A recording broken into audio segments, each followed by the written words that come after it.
बुजुर्ग नेताओं की फौज से घिरी इंदिरा राजनीतिक भंवरजाल से निकलने की तैयारी कर बैठी थी। 19 जुलाई 1969 की रात 8:30 बजे तब की प्रधानमंत्री इंदिरा गांधी ने राष्ट्र के लिए घोषणा की। देश में 85% बैंक डिपॉजिट को कंट्रोल करने वाले 14 प्रमुख कमर्शियल बैंकों का राष्ट्रीयकरण कर दिया गया है। इंदिरा ने 1969 में आज ही के दिन 14 बैंकों का राष्ट्रीयकरण कर दिया था। कैबिनेट के हस्ताक्षर के बाद शाम को इंदिरा गांधी ने रेडियो पर राष्ट्र को संबोधित भी किया। आज झरोखा में हम जानेंगे इंदिरा के फैसले के असर को और उस सिंडिकेट को भी जिसने आगे चलकर इंदिरा को ही पार्टी से बेदखल कर दिया।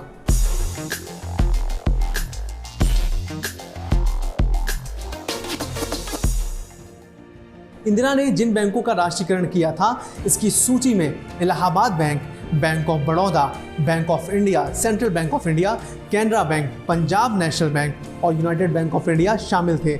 सरकार ने ऐसा करने के पीछे जो तर्क दिया था वो ये था कि बैंक सिर्फ पूंजीपतियों की ही मदद कर रहे थे और बड़े आर्थिक क्षेत्र से दूर थे। आज़ादी के बाद 350 से ज़्यादा प्राइवेट बैंकों की नाकामी की वजह से जमाकर्ताओं को अपना सारा पैसा गंवाना पड़ा था। इसीलिए इंदिरा के इस फैसले को एक लोक लुभावन फैसला करार दिया गया, लेकिन सच्चाई जो थी वह बिल्कुल अलग थी।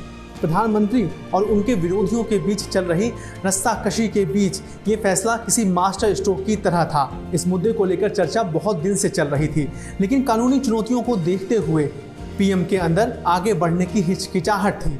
इंदिरा गांधी के अलावा इस फैसले को आगे बढ़ाने में शामिल दूसरे कई लोग थे। इसमें पीएन हक्सर, प्रधानमंत्री के प्रधान सचिव, साथ ही अर्थशास्त्री पीएन धर और केएन राज शामिल थे। डीएन घोष ने इसमें एक अहम भूमिका निभाई थी, जो तब वित्त मंत्रालय के बैंकिंग विभाग से जुड़े थे और 1985 में भारतीय स्टेट बैंक के अध्यक्ष भी बने। घोष की जीवनी नो रिग्रेट्स में इस फैसले के बारे में तफसील से बताया गया है। 17 जुलाई की मध्यरात्रि को हक्सर के पास एक फ़ोन आता है और उन्हें 24 घंटे में अध्यादेश का मसौदा तैयार करने वाली टीम में शामिल होने के लिए कहा जाता है, ताकि कार्यवाहक राष्ट्रपति वीवी गिरी पद छोड़ने से एक दिन पहले और संसद के समक्ष उस पर हस्ताक्षर कर सके। देश राजनीतिक उथल-पुथल के बीच था। कांग्रेस की लीडरशिप में मनमुटाव तेज हो चला था। बैंकों के राष्ट्रीयकरण का फैसला कैबिनेट के वित्त मंत्री मोरारजी देसाई के इस्तीफे के एक दिन बाद आया। देसाई इस कदम का विरोध कर रहे थे। इसके अलावा कैबिनेट के फैसले के बाद गिरी ने अध्यादेश पर हस्ताक्षर किए, जिन्हें अगले ही दिन पद छोड़ना था। यह बेहद महत्वपूर्ण वक्त था, क्योंकि गिरी के जाने के बाद यह नहीं बताया जा सकता था कि राष्ट्रपति भवन में अगला व्यक्ति कौन होगा और किसके खेमे से होगा, सिंडिकेट खेमे से या इंदिरा की पसंद का। इसके कुछ दिन पहले ही कांग्रेस के वरिष्ठ नेताओं ने इंदिरा गांधी को चुनौती दी थी। उन्होंने संजीव रेड्डी को पार्टी की तरफ से राष्ट्रपति पद का उम्मीदवार घोषित कर दिया था, लेकिन इंदिरा के समर्थन से वीवी गिरी निर्दलीय मैदान में उतरे। भारत के इतिहास में यह पहली बार था जब किसी निर्दलीय ने राष्ट्रपति चुनाव में जीत हासिल की हो। बताया गया कि इंदिरा का ये फैसला किसी क्षेत्र के लिए काफ़ी फायदेमंद साबित हुआ। इस कदम ने इंदिरा गांधी को गरीबों के बीच नायिका के तौर पर स्थापित कर दिया। इसमें भी महत्वपूर्ण बात यह है कि इसने कांग्रेस में उनके विरोधी गुट को बुरी तरह परास्त किया। कांग्रेस में इंदिरा का विरोध कर रहे पुराने नेताओं की ये वह टोली थी जो इंदिरा को आगे बढ़ते नहीं देखना चाहती थी। राष्ट्रीयकरण की प्रक्रिया इंदिरा गांधी के प्रधानमंत्री कार्यकाल के दौरान आगे भी जारी रही और 1980 में 6 और बैंकों का राष्ट्रीयकरण कर दिया गया। आइए सबसे पहले जानते हैं बैंकों के राष्ट्रीयकरण के असर को। इंदिरा गांधी के फैसले को कुछ आलोचक भयानक आर्थिक भूल कहते हैं, क्योंकि सार्वजनिक क्षेत्र के बैंक भारी नुकसान, कर्ज में डूब गए और एसबीआई को छोड़कर किसी भी बैंक ने खास तरक्की नहीं की। इस समय देश में सार्वजनिक क्षेत्र के कुल 12 बैंक मौजूद हैं। 2 बैंकों के निजीकरण का ऐलान पहले ही किया जा चुका है। हालांकि कोई खास प्रगति इस तरफ देखी नहीं गई है। हाल ही में दिग्गज आर्थिक जानकारों ने राय दी कि स्टेट बैंक ऑफ इंडिया को छोड़कर सरकार को दूसरे सभी सरकारी बैंकों का निजीकरण कर देना चाहिए।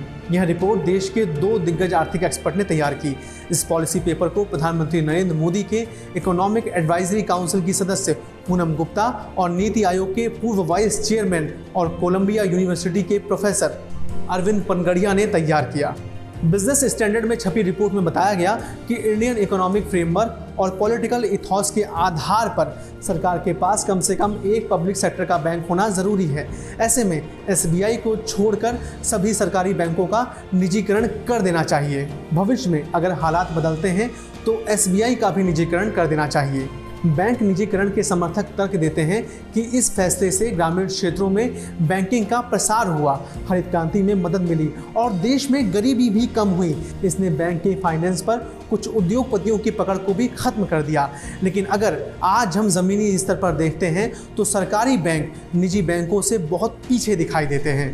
रिजर्व बैंक के आंकड़े कहते हैं 2017 तक देश में सरकारी बैंकों की शाखाओं का नेटवर्क पीक पर था, लेकिन इसके बाद के कुछ सालों में इसमें 4000 से ज़्यादा की कमी आई, जबकि प्राइवेट बैंकों की शाखाएं 7000 बढ़ गई। सरकारी बैंकों की सिर्फ शाखाएं ही नहीं घटी, बल्कि लोन देने के बिजनेस में उनका योगदान भी घटा है। TV9 की रिपोर्ट बताती है कि मार्च 2015 तक क्रेडिट मार्केट में प्राइवेट बैंकों की हिस्सेदारी 20% से कुछ ज़्यादा थी, लेकिन मार्च 2021 तक यह बढ़कर 35% पर पहुंच गई। दूसरी ओर सरकारी बैंकों को देखें तो मार्च 2015 तक क्रेडिट मार्केट में उनकी हिस्सेदारी 71% थी। आज क्रेडिट कार्ड के मार्केट में एसबीआई को छोड़कर कोई भी सरकारी बैंक टॉप पोजीशन पर नजर नहीं आता है। क्रेडिट कार्ड बाजार में सबसे ज़्यादा हिस्सेदारी निजी सेक्टर के एचडीएफसी बैंक की है, जिसके 1.5 करोड़ से ज़्यादा क्रेडिट कार्ड ग्राहक हैं। दूसरे नंबर पर स्टेट बैंक है, जिसके 1.27 करोड़ ग्राहक हैं। लेकिन तीसरे, चौथे और पांचवें नंबर पर निजी बैंक ही हैं। ये आंकड़े गवाही देते हैं कि निजी बैंकों का न सिर्फ रिश्ता ग्राहकों से अच्छा है, बल्कि वे सेवाओं के मामले में भी सरकारी बैंकों से कहीं आगे हैं। अगर आज की हकीकत ये है तो ये भी जानना ज़रूरी है कि तब इंदिरा को बैंकों के राष्ट्रीयकरण की ज़रूरत क्यों पड़ी। जवाहरलाल नेहरू के निधन के बाद कांग्रेस की नैया डगमगाने लगी थी। पार्टी पर बुजुर्ग नेताओं का सिंडिकेट हावी था। के कामराज इस सिंडिकेट के मुखिया थे। इसी सिंडिकेट ने लाल बहादुर शास्त्री को प्रधानमंत्री बनाया था, लेकिन जब उनका निधन हुआ था तो ऑफर के कामराज को मिला, लेकिन उनके इनकार करने पर सत्ता मिली इंदिरा को। बुजुर्ग नेता चाहते थे कि इंदिरा का रिमोट उनके पास रहे, लेकिन इंदिरा कहाँ किसी की सुनने वाली थी। तब राम मनोहर लोहिया के शब्दों में इंदिरा गूंगी गुड़िया से ज़्यादा नहीं थी। पार्टी में उनको सुनने वाला कोई नहीं था। पार्टी में उनको सुनने वाले बहुत कम लोग थे। सिंडिकेट नेताओं में के कामराज, मुरारजी देसाई, एस निजालिंगप्पा, सीएम पूनाचा, नीलम संजीव रेड्डी, अतुल्य घोष और दूसरे कई नेता थे। इन नेताओं से तनातनी के बीच इंदिरा खुद को मजबूत करने में और पार्टी को स्थापित करने में जुटी हुई थी। 1968-69 के दौरान सिंडिकेट के सदस्य इंदिरा गांधी को गद्दी से उतारने की योजना बनाना शुरू कर चुके थे। मई 1969 में तत्कालीन राष्ट्रपति जाकिर हुसैन का निधन हो गया। वीवी गिरी कार्यवाहक राष्ट्रपति बनाए गए। यहाँ सिंडिकेट के नेता राष्ट्रपति के पद पर अपनी पसंद के शख्स को बिठाना चाहते थे। इंदिरा के विरोध के बावजूद सिंडिकेट के प्रमुख सदस्य नीलम संजीव रेड्डी को पार्टी की ओर से राष्ट्रपति पद का उम्मीदवार घोषित कर दिया गया। इन्हीं सब घटनाओं के बीच इंदिरा खुलकर मैदान में आ गई। उन्होंने गरीबों के हितों का हवाला देते हुए रातों रात 14 बैंकों का राष्ट्रीयकरण कर दिया। साथ ही राजाओं के प्रीवी पर्स को भी बंद कर दिया। इंदिरा की लोकप्रियता बढ़ी और इसके बाद अगले कुछ महीनों तक कांग्रेस में जबरदस्त नाटकीय दौर भी बढ़ा। इंदिरा को उन्हीं की पार्टी से बाहर कर दिया गया। इंदिरा ने अब नई पार्टी बनाई। इंदिरा की पार्टी का नाम रखा गया कांग्रेस आर और दूसरी पार्टी हो गई कांग्रेस ओ। इंदिरा ने सिर्फ नई कांग्रेस ही नहीं बनाई, बल्कि आने वाले वक्त में ये भी साबित कर दिया कि यही असली कांग्रेस है। उन्होंने न केवल कांग्रेस के सिंडिकेट को हाशिए पर ला दिया, बल्कि पीएम की कुर्सी बरकरार रखी और अपनी सरकार भी बचाई। राष्ट्रपति चुनाव में इंदिरा समर्थित निर्दलीय उम्मीदवार और तब के उपराष्ट्रपति वीवी गिरी जीत गए। वोटिंग की रात से ठीक पहले इंदिरा ने अपने पार्टी के सांसदों से अंतरात्मा की आवाज़ पर वोट देने को कहा था और यही बयान काम कर गया।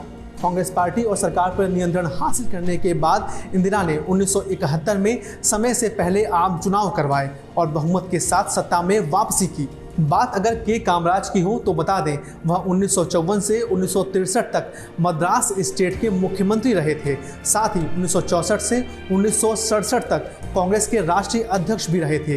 लाल बहादुर शास्त्री और इंदिरा गांधी को पीएम बनाने के पीछे कामराज का ही दिमाग माना जाता है। 1976 में कामराज को मरणोपरांत भारत रत्न दिया गया था।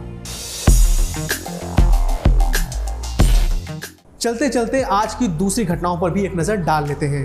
1510 रशिया के बर्लिन में 38 यहूदियों को जिंदा जला दिया गया। 1827 पहले भारतीय स्वतंत्रता संग्राम के नायक मंगल पांडे का जन्म हुआ था। 1947 कोरियाई राजनेता ली वुन ह्यूम की हत्या कर दी गई थी। 2018 हिंदी साहित्यकार गोपाल दास नीरज का जन्म हुआ था। झरोखा के इस खास एपिसोड में इतना ही। मिलता हूं अगली बार एक नए एपिसोड में एक नई अनसुनी कहानी के साथ। आप देखते रहिए एडिटर जी हिंदी।